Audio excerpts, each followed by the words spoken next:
Well, I was not expecting that one, guys. It was a kind of a shocker for me to have the creepy uncle basically win. What this means now and how it screws up all the timelines now, potentially, I will get into. But before that, I want to talk about this amazing series of documentaries that I recommend for you guys. It's called Dangerous Roads. You can look it up on YouTube. It's this French team. They go into these remote areas where they film uh, deplorable conditions that the locals have to live in, um, and pay an arm and a leg to travel to other towns and cities, and just transporting goods and medicines across these terrible roads is just a sight to see. And what would be like 200 miles, for example, would take a few hours here. 200 miles in a place like Haiti, Liberia, or Guinea, which they have episodes on, would take days, 2, 3 days, because they would always get stuck in the mud. And they have paved roads in some regions, but once you go out further, you're basically on your own. And it's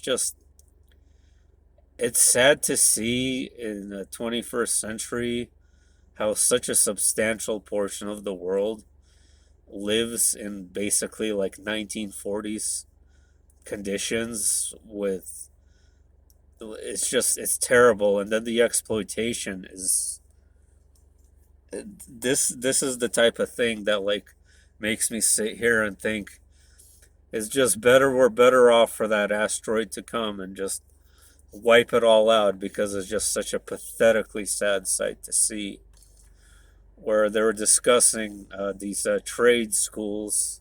I'm going to use that in quotes, where they would exploit children essentially as young as 5 and have them work in carpentry work for many, many hours a day. And basically, how they got there, though, was that they were sold off by their parents for a term, for like a 6-year term, in exchange for money. And and then that's not all. They have children making gravel, like just standing there with hammers and chisels all day, hammering away at rocks. And I don't know. I just watched it and I had this like element of gratitude that at least up until this point, um, we got to live in some pretty good conditions, at least most of us. Not to say that I didn't have struggles in life, because I certainly have, very much so. But it's really sad to me. I've been sponsoring a child in Bangladesh for many years, and this is the type of thing that like makes me skeptical that they could even come up or actually implement a new world currency when you have people basically living in the Stone Ages. And this is not like just a handful of people, like, we're talking about a substantial population here, a very substantial population of people, and then all the remote regions as well, and then the lack of electricity and the infrastructure necessary to implement this type of technology. The only way it would be possible would be to basically obliterate the Western world and then come in and like just very quickly integrate the system in every corner of the world and make everyone equally poor, which of course is a very realistic possibility and probably very likely. So that's why I mentioned that just up until this point, we've been living in relative comfort, I suppose you can say, even though things have been kind of uncomfortable, because I don't think it's going to last. That's what I'm saying. And speaking of which, so is the November December birth off the table now?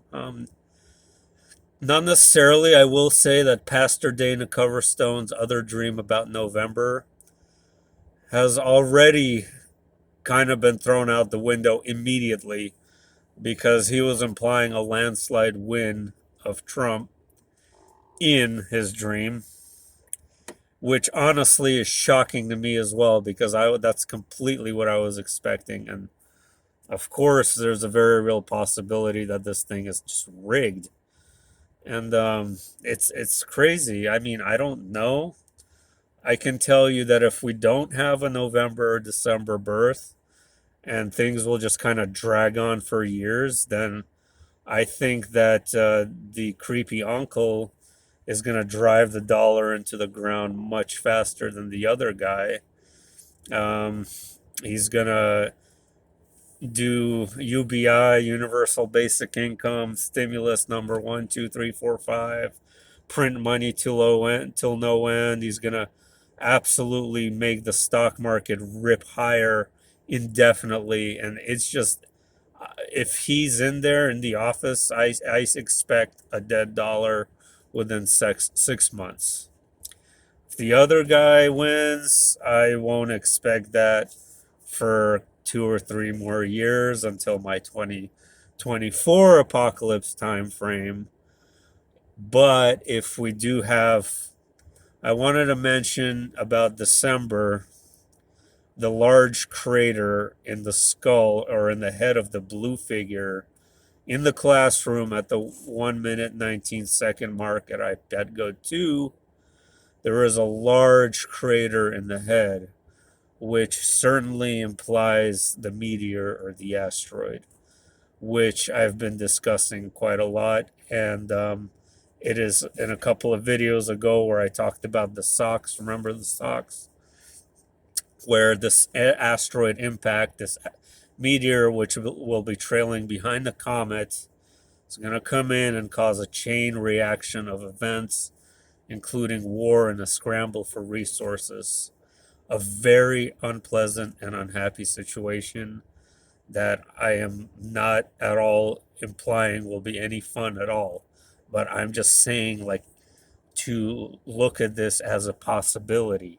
However, we've been seeing how wrong these prophetic dreams have been, and these visions, and all of these things.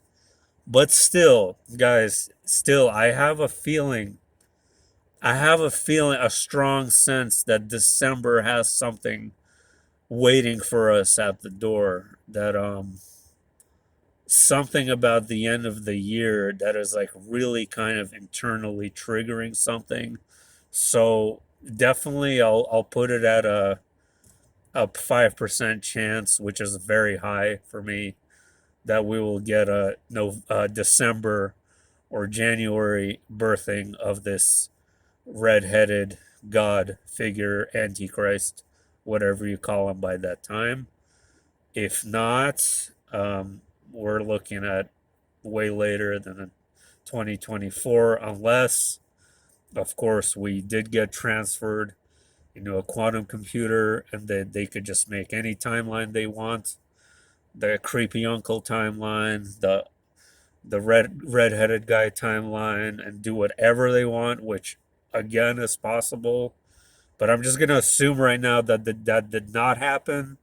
That there's just some kind of experimentation and mind messing stuff going on here.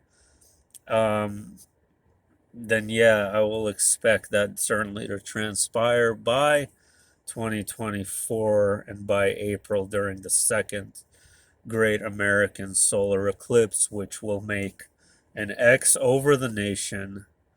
If you don't know about that, look it up. Look up the next great American solar eclipse and then look up the prior August 2017 eclipse and how it makes an X over the country. I gotta go, guys. Let's see how it plays out. We do have an eclipse coming up on November 30th, a lunar eclipse. We have a solar eclipse on December 15th. And we have the Great Conjunction on my mom's birthday on December 21st. That's kind of my highest, if anything, for this year. That's going to be my highest time frame to watch from December 15th until New Year's. So Christmas time frame. Other than that, peace out.